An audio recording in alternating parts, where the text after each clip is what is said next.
Hey YouTube, Wig here, bringing you all my Silent Swordsman Yu-Gi-Oh deck profile for November 2018. Been actually working on this deck for quite some time now. Finally got around to finishing it. Actually just missing a couple cards for the deck, but I thought, I could at least bring you all the deck profile because I'm a big fan of the Silent Swordsman, Silent Magician lineup as in general. They work pretty well together. I like the Silent Swordsman. I think as a whole deck, a little more. Silent Magician works very well if you try and mix it with some of the other spellcasters out there for sure to have some great spell negation and power. But Silent Swordsman is great for just stopping spell decks in general, locking out spell effects, and then just using some of your other spell cards and trap lineup that I decided to go with in the deck as well to stop your opponent. So let's go ahead and get started with the deck profile. So to start off for the Silent Swordsman monsters, I'm running 2 Silent Swordsman level 3. I only need 2 of this card just because he's your starting card to level up your Silent Swordsman.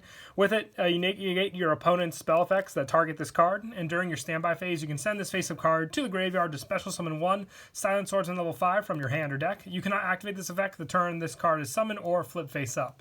So he basically, like all the beginning level monsters for level decks, goes into your bigger level monsters, which are much powerful, as you can see with Silent Swordsman level 3's attack stats. But there are other ways, which we'll get to in the video as well, of how to get out your bigger Silent Swordsman monsters. But just 2 level 3's for the deck. Same goes for level 5. I run 2 of this. With this one, it's unaffected by your opponent's spell effects, and during your next standby phase, after this card inflicts battle damage to your opponent by a direct attack, you can send this face-up card to the graveyard to special summon 1 Silent Swordsman level 7 from your hand or deck. So this card doesn't have to be brought out with level 3 alone, so if you have some other monsters on the field, you can even tribute them to get this card out and then swing against your opponent. You have that option available to you, but just 2 of this card as well, because your main Silent Swordsman monster, which we run 3 of, is Silent Swordsman level 7. Sadly, I didn't have any other copies of this card. I thought I had at least some from Legendary Collection, Yugi, or the Dual Terminal, or even the foil version from the video game, but sadly, I could only find 2. But its effect, it cannot be normal summoned, must be special summoned by Silent Swordsman level 5, and cannot be special summoned by other ways. Negate all spell effects on the field. So with this card on the field, you negate all spell effects, meaning you have at least a powerhouse option available to you with this card for going over your opponent, being 2800 attack, pretty good stat-wise for sure. And then just with the trap lineup we're running as well for extra protection with the card, you really can't go wrong with taking care of a lot of your opponent's card problems. And then for the additional Silent Swordsman support, I run 3 Silent Swordsman. This card, literally the answer to a lot of your plays in the deck. It cannot be normal summon or set, must be special summoned from your hand by tributing 1 warrior type monster, and cannot be special summoned by other ways. Once per turn during your standby phase, this card gains 500 attack, and once per turn during either player's turn when a spell is activated, you can negate the activation, and if this card is destroyed by battle, or if this card in its owner's control is destroyed by an opponent's card effect, you can special summon 1 Silent Swordsman monster from your hand or deck, except Silent Swordsman, ignoring the summoning conditions. So this card, like I said, sets up basically all your plays for the deck, being able to get out your big monster, Silent Swordsman level 7, and then just being able to stop a spell effect, and then being able to be powered up as well with its own effect, is really a big setup for a lot of your cards in this deck for sure. I also run 3 Silent Paladin. Now, I thought to reduce this card maybe down to 2 or 1, but for now, running 3. If I were to run maybe a third of this card, I would take out any of this card. I would probably put in some other spell or trap or monster lineups, or even maybe a third Silent Swordsman level 5. But for now, I run 3 of this card. When it is normal summon, you can add 1 Silent Swordsman level 3 or Silent Magician level 4 from your deck to your hand. And during either player's turn, when a spell is activated that targets exactly 1 monster you control, no other cards, you can negate that activation. This effect can only be used once while this card is face up on the field. And if this card is destroyed, or if this card by battle or destroyed by an opponent's card effect in the original owner's possession, you could target 1 level 3 monster in your graveyard and add it to your hand. So it has to be a light monster as well, but it sets up searching, so it can grab your Silent Swordsman level 3 for that play if need be, or even stop the spell negation effect, or just have the add back as well. So whether you get it early game to search level 3 or late game to re-add it, definitely does help for sure when you want to get your level build up going basically. And then for the non-Silent Swordsman monsters, I run 2 TG Strikers. I run this just for the warrior option to special summon out Silent Swordsman to the field since you need a warrior monster tributed on the field. So this is an easy special summon for sure with this card. And I also run 2 Photon Thrasher. Now, I would run 3 of this card. I would probably just take out 1 of the TG Strikers. Since with Photon Thrasher, it must be special summon for hand while you control no monsters. A little more reliable if you're going first with this deck and you don't have, the Striker option available to you since your opponent can control a monster. Obviously, you can normal summon the TG Striker, but I just like that special summon option available to you because then you can obviously go for other normal summons, like in the case of Silent Paladin, and then have that option available to you. And that is it for the monster lineup. I'll move on to the spells. I run 1 Reinforcements in the Army. It searches out your warrior monsters in the deck, so pretty standard with all your different plays that you can do with the deck. I also run 3. I need 2 more, sadly. This is probably one of the most important cards in the deck for sure, and that is Silent Sword Slash. You target 1 Silent Swordsman monster you control. That monster you control gains 1500 attack and defense, and if it does until the end of this turn, it is unaffected by your opponent's card effects.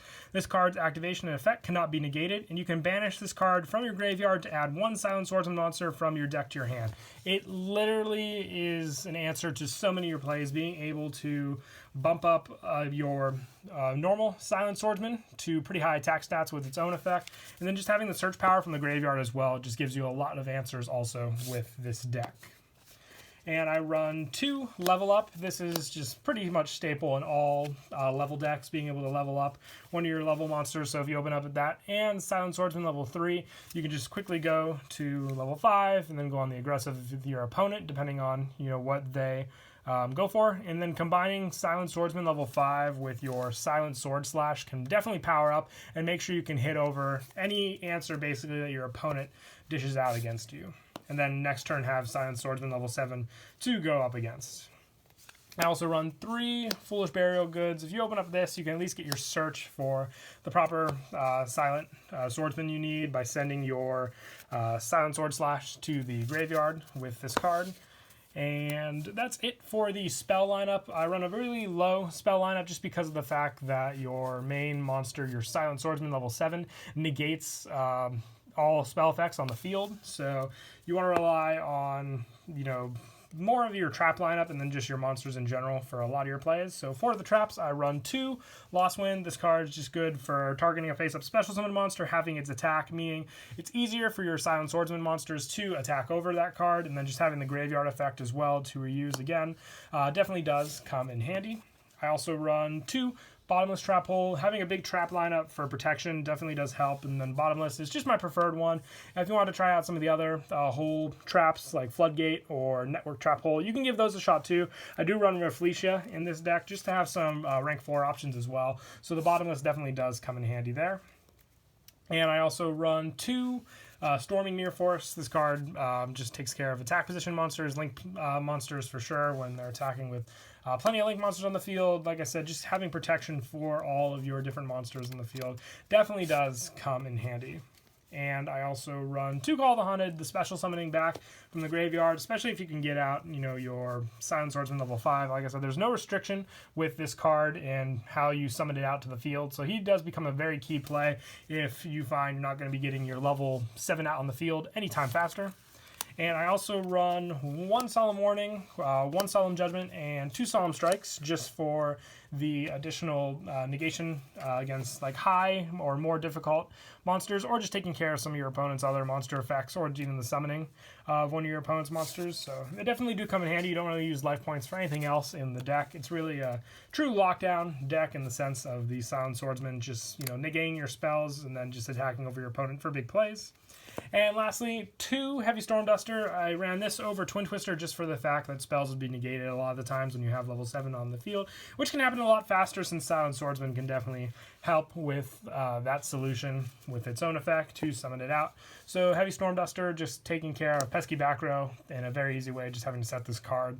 And then not being able to conduct your battle phase doesn't really hurt too much since you'll most likely be using it on the end phase of your opponent's turn when they set those cards. And that is it for the main deck. We'll now move on to the extra. For the rank 4s, I decided to go with the fact that we run a good amount of level 4 light monsters to focus on, then the other different level ones using them for the link summons. So 1, Bujinte Tsukiyomi, just for the discard power for sure helps if your hand's a little low and you have something in your hand that wouldn't be much relevance to you. So the draw power definitely does come in handy there. 1 Gargaga Cowboy for the extra burn damage for sure, definitely does help. 1 Baguska. 1 Traptrix, Rafflesia, this one with the bottomless, and the other hold traps if you want to run them, is basically what I was getting at there. 1 Starleech Paladynamo. Now this one especially does come in handy if I have like Paladin and Swordsman on the field with needed options. Most of the time I want to keep the Swordsman on the field, but if you have other level 4 options like even Photon Thrasher available to you, making this card can help against a lot of your opponent's cards for sure. Same goes for Tornado Dragon and Abyss Dweller as well. I'm also running 1 Castel, and the options when the Warriors do come up, I run 1 Heroic Champion Excalibur. If you have Utopia the Lightning and you don't want to run Excalibur, you can put the Lightning in and take out the Castel, just for those 2 options there by putting the normal Utopia in also. And then for the Link monsters in the deck, I run 1 Nightmare Cerberus and 1 Nightmare Phoenix, just having these options available to you for the Link summons. The same goes for Acacia Magician, you just need the same type of monsters, so you run plenty of Warrior monsters in this deck to use with this card. Also plenty of lights to run with Hippo Shenangan. 1 Underclock Taker for getting over some other ones as well. If you can have the Silent Swordsman level 5 pointing at this card, lowering them and then attacking over it can definitely come in handy. And 1 Triple Burst. I decided not to run any Link 4 monsters in this deck just because you don't really have that option available to you, but there are some chances where you can get a Link 3 or higher, and that's where Triple Burst comes in handy in my opinion. But that is it for the deck profile. I hope you all enjoyed the video. I was definitely excited to bring this deck profile to you, and I might work on a version later on where I mix both Silent Magician and Silent Swordsman together in the deck, and maybe even focus on a Spellcaster deck that works with the Silent Magician engine as well. But until then, please don't forget to leave a like and subscribe, and Kira Twig out.